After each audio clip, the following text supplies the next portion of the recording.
पर आज बहुत ही खूबसूरत लोग आए हुए हैं और बहुत ही टैलेंटेड हमारे साथ सीमा पावा जी हैं, उनकी बेटी मनुकृति हैं और साथ में ये मर्द बेचारा के डायरेक्टर अनूप जी। आप सभी का बहुत-बहुत स्वागत है इंडिया टीवी में।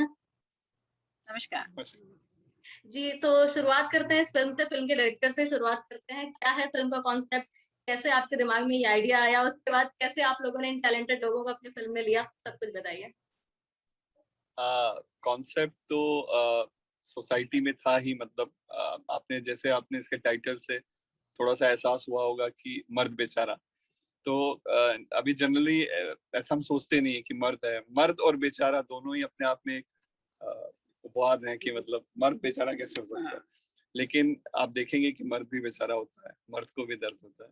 तो उस कॉन्सेप्ट को लेके एक सोशल इशू पे बहुत ही हल्की फुल्की कॉमेडी है और एक छोटा सा मैसेज है और एक छोटी सी कोशिश है। मेरी पहली फिल्म है और मैं सीमा जी से मैं दिल्ली से बिलोंग करता हूँ, तो मैं एनएसटी थिएटर से हूँ, तो इनको शुरू से मैं फॉलो करता था, तो मैं इनके पास आया, मैंने एक स्टोरी का इनको नरेशन दिया और इनको बहुत अच्छा लगा। देन उसके बाद मैंने मनुकृति को देखा, तो मुझे लगा कि ये बिल्कुल परफेक्ट है मेरे उस रोल के लिए, कैरेक्टर के लिए। तो मैंने इनसे पूछा, फिर इन्होंने स्क्रिप्ट पढ़ के इनको रोल अच्छा लगा मनु को, इन्होंने बोला कि मनुकृति डिसाइड करेगी, तो उन्होंने डिसाइड किया और फिर आपके सामने। मनुकृति ट्रेलर देखा हमने आपका और बहुत ही मजेदार ट्रेलर है और आपका काम भी बहुत ही अच्छा लग रहा है। इससे पहले भी आपने मतलब कुछ फिल्मों में छोटे-मोटे रोल किए, लेकिन एक लीड एक्ट्रेस के तौर पे ये आपकी पहली फिल्म है। तो क्या कुछ उम्मीदें हैं और आपको क्या लगता है कि क्यों ये फिल्म आपको फैन्स को पसंद आएँगे?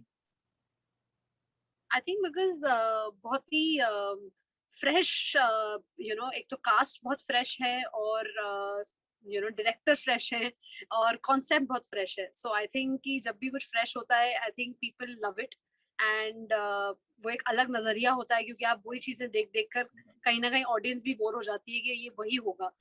बट आई थिंक जैसे ही कुछ फ्रेश आता है people love it. So I am hoping कि ये फ़िल्म देखकर हम सबको देखकर ऑडियंस बहुत पसंद करेगी। जी। सीमा जी, आपको नए ज़माने की फ़िल्मों की माँ कहा जाता है। बहुत सारी फ़िल्मों में आपने बहुत अलग-अलग टाइप के रोल किए हैं। लेकिन जब आप अपनी बेटी के साथ फ़िल्म में हैं, जबकि आप उनकी रियल माँ हैं, तो उनके अपनी बेटी के साथ स्क्रीन शेयर करना कैसा रहा आपका? इस फ़िल्म में मैं उसकी माँ नहीं बनी हूँ, मैं इस जी, फ़िल्म में जी। उसकी सास बनी हूँ। हाँ, हाँ, वो तो मैंने देखा। नज़रिया ऐसे ही चेंज हो गया क्योंकि अब हुँ, सास की तरह से अपनी बेटी को देखना बहुत मुश्किल काम था। बिल्कुल। क्योंकि लेकिन मैं सेफ हो गई इसलिए क्योंकि अनूप जी ने जिस तरह से इसमें माँ का कैरेक्टर लिखा है, वो एक अच्छी माँ है, एक अच्छी सास भी है। हुँ, और जितना एक माँ अपनी बेटी को प्यार कर सकती है, सास भी अपनी बेटी को प्यार करती है, अपनी बहू को प्यार करती है। और सबसे इम्पोर्टेंट ये है क्योंकि इस फ़िल्म में दिखाया है कि हस्बैंड बहुत ज़्यादा डोमिनेटिंग है। ये औरत है ऐसी जो लड़ सकती है, बात कर सकती है, लेकिन कहीं न कहीं पुरानी विचारों को, पुरानी परंपराओं से लड़ नहीं पा रही है, उस घर में रहते हुए भी। चाहे अपने आप को बहुत बिंदास समझती है, लेकिन फिर भी नहीं लड़ पा रही है। लेकिन जब बहू बहू आके इस क्रांति को घर में लाती है और बहू एक उसी के बेटे को सपोर्ट कर रही है कि वो पुरानी चीज़ों को बदल सके, तो वो अपनी बहू का साथ देती है। तो इसलिए मुझे लगता है कि एक ऐसी सास का भी मैसेज है कि ज़रूरी नहीं होता कि नहीं भई बहू है तो वो गलत होगी और बेटा है तो वही सही होगा। यहाँ वो बहू के साथ खड़ी है, ये भी एक नई विचारधारा है इस फ़िल्म में और इसलिए मुझे बड़ा मज़ा आया कि एक चलो माँ तो सबने अब ठप्पा लगा ही दिया मेरे ऊपर, अब मेरी सास की टर्न है। अब मैं सास बनने वाली हूँ तो मुझे लग रहा है कि उसके लिए लोग मुझे कितना पसंद करते हैं, देखते हैं। मनु जब आपको पता चला था कि इस फ़िल्म में जो है आपकी माँ आपकी सासू माँ का रोल करने वाली है, तो उस वक़्त आपका घर में किस तरह की बातें हुई आप लोगों को जब पता चला और किस तरह से आप लोगों ने मिलके फिर तैयारी की? हाँ, आई थिंक हम काफ़ी हँसे थे उस बारे में कि अरे ये बड़ा मज़ा आएगा इस चीज़ को करने में। एंड वही हमारी बातें होती थी कि किस तरह से हम इस चीज़ को कर सकते हैं और हमने उसी तरीके से इसमें किया है, मज़े लेते हुए किया है। She is such a fine actor कि उनके आपको बस ऑब्ज़र्व करना है और उन्हें रिएक्ट करना है क्योंकि सारा काम तो वही कर लेती हैं। So I think it was fun. Okay. तो डायरेक्टर साहब आपसे जानना चाहेंगे कि आप आपके दिमाग में कब आया कि नहीं इन दोनों को ही इस फ़िल्म में लेना है कि सासू माँ वो बनेंगे जो कि उनकी माँ है। तो ये आपके दिमाग में ये ख़्याल आया था या आपने पहले सीमा जी को लिया बाद में लगा कि मनु दीदी को भी लेना है? मैम को किया था अप्रोच एंड देन उसके बाद मुझे मनु वहाँ पे दिखी और पता चला वो थिएटर कर रही है और बहुत अच्छा। तो मुझे मैंने जब वहीं पे मैंने डिसाइड किया कि फिर मुझे मनु ने कहा कि मैं करना चाहूंगी, और कुछ इंटरेस्टिंग लगा, तो इस तरह से हमारी ये फिल्म शुरू हुई। मनु, आपने थिएटर में बहुत काम किया, आप अपने भाई के साथ मिलके, पापा के साथ मिलके, माँ के साथ मिलके बहुत अच्छा एक अपना खुद का चला रही हैं थिएटर। तो कैसा रहा आपका, मतलब कितना कुछ आपने थिएटर में सीखा, और उसके बाद आप फिल्म में कर रही हैं तो उसको प्रैक्टिकली आप देख पा रही हैं। तो उसके बाद आपने, उसके पहले आपने पढ़ाई भी की थी थिएटर की, एक्टिंग की, तो ओवरऑल जब आप फिल्मों में आई तो कितना आपको मतलब सीखने को मिला थिएटर से, जो फिल्मों में आप यूज कर पा रही हैं? डेफिनेटली बहुत सीखने को मिला। I think for an actor it's a foundation ground, और अगर आपकी फाउंडेशन स्ट्रांग हो जाती है तो वो डेफिनेटली हेल्प आता है आपको, आप चाहे फिल्म करें चाहे आप थिएटर करें। मेरी ग्रेजुएशन ड्रामेटिक्स में ही हुई है एंड उसने मुझे बहुत कुछ सिखाया। उसके बाद मैंने मॉम के साथ, डैड के साथ, और लोगों के साथ थिएटर किया, वो मुझे उन लोगों ने बहुत कुछ सिखाया। एंड देन फाइनली जब मैं फिल्म्स कर रही हूँ तो मैं फिल्म से भी बहुत कुछ सीख रही हूँ। So I think learning for an actor to never ends. आप continuously सीखते ही रहते हैं.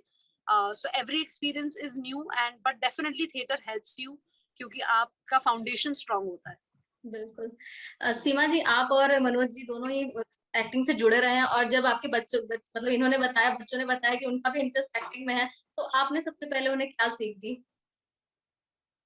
हमारे लिए भी बहुत बड़ा सरप्राइज था, क्योंकि हमने बचपन से कभी भी बच्चों को फिल्म शूटिंग में लाना या किसी ऐसे बैकग्राउंड में ले जाना हम दोनों ने कभी चाहा ही नहीं।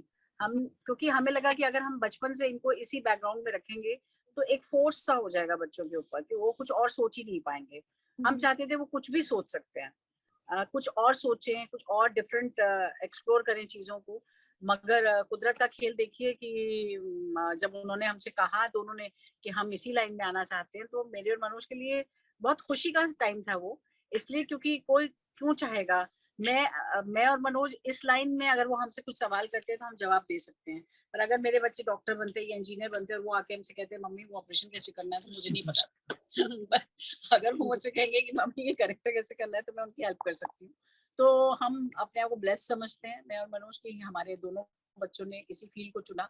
और अब हम चारों मिलके एक थिएटर ग्रुप चला रहे हैं, अपना प्रोडक्शन हाउस चला रहे हैं, और हम 2 यूथ के साथ काम कर रहे हैं, और ये 2 यूथ हम सीनियर्स के साथ काम कर रहे हैं। तो ये कॉम्बिनेशन मुझे लगता है बहुत ही कम लोगों को नसीब होता है, और मैं और मनोज उन लकी लोगों में से हैं जो ये चीजें हमें मिली हैं। मनु, जब मॉम आपके घर पे होती हैं और जब आप थिएटर में आपके साथ होती हैं, फिल्म में आपके साथ होती है, कितना फर्क उनमें आपको लगता है? नहीं लगता कोई भी फर्क। I think she is as happy at home and as happy on the set और व्हाइल डूइंग थिएटर। वो इतनी यू नो, जब आई थिंक विद एक्सपीरियंस आप इतने रिलैक्स हो जाते हैं with doing whatever you are doing. So I think वो उस मुकाम पर है where for her acting is funny, you know, it's like मैं जाके कर लूंगी। सो आपको वो सारी चीजें आप as a silent observer you are observing constantly. आप घर में भी जब उनको चीजें करते हुए देख रहे हैं, like being a good mother, being a good wife, being a good daughter in law, तो वो सारे ही किरदार बहुत खूबी से निभा रही हैं। सो आई थिंक वो आपको बहुत सीखने को मिलता है कि just because as a woman you are a career oriented woman doesn't mean कि आप अपनी घर की रिस्पॉन्सिबिलिटीज ना कर पाए। आप सब कुछ कर सकते हैं और a super woman. So you know, तो वो एक पावर मिलती है आपको एंड यू फील कि हाँ, आई कैन डू एवरीथिंग। बिल्कुल। सीमा जी, क्यों देखेंगे दर्शक ये फिल्म? क्या क्या कुछ है इसमें, अगर आपसे पूछा जाए तो क्या बोलेंगे आप? वो इसलिए देखेंगे क्योंकि हम खोज ही तो रहे हैं। जैसे एक्टर खोज रहा है नए नए रोल करना, ऐसे हमारे दर्शक भी खोज रहे हैं नए नए सब्जेक्ट्स को एक्सप्लोर करना। तो हर फिल्म को देखना इसलिए जरूरी हो जाता है कि शायद उसमें कोई नई बात हो। और जहां तक सवाल इस फिल्म का है, जो लिखा ही है कि मर्द बेचारा, तो ये अपने आप में क्वेश्चन करता है कि मर्द बेचारा कैसे हो गया। तो मुझे लगता है दर्शक इसी वजह से इस फिल्म को देखेंगे कि मर्द बेचारा क्यों है इस फिल्म में। देखें तो मुझे लगता है अलग अलग उनके कॉन्सेप्ट बनेंगे कि पिटता है इसमें मर्द, औरत डोमिनेटिंग है इसलिए वो मर्द बेचारा है, या मर्द बेचारा क्यों है।